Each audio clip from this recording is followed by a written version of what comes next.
சரி, இப்போ நின்னு எடப்பாடி தோக்கடிக்கணுமா?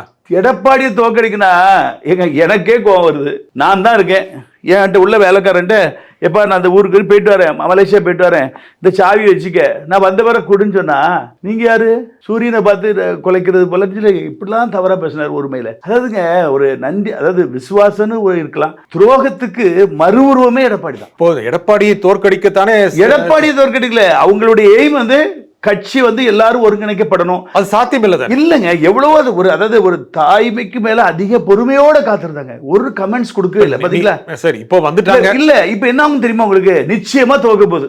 எது? அதிமுக நிச்சயமா 200% தோக்க போகுது. நீங்க அதிமுக கார்டு வச்சிருக்கேன்னு இப்பதான் சொன்னீங்க. ஆமாங்க. ஒரிஜினல் யாரு? ஒரிஜினல் யாரு? இவங்க தான், சின்னம்மா தான்.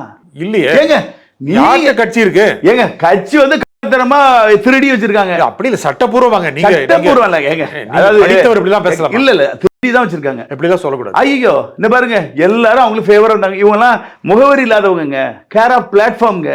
இன்னைக்கு அந்த அம்மா தான் அவ்வளவு வரையும் உள்ள கொண்டு வந்தாங்க. இவங்க எத்தனை பேர் அம்மாட்ட ஜெயலலிதா அம்மாட்ட பேசிருப்பாங்க?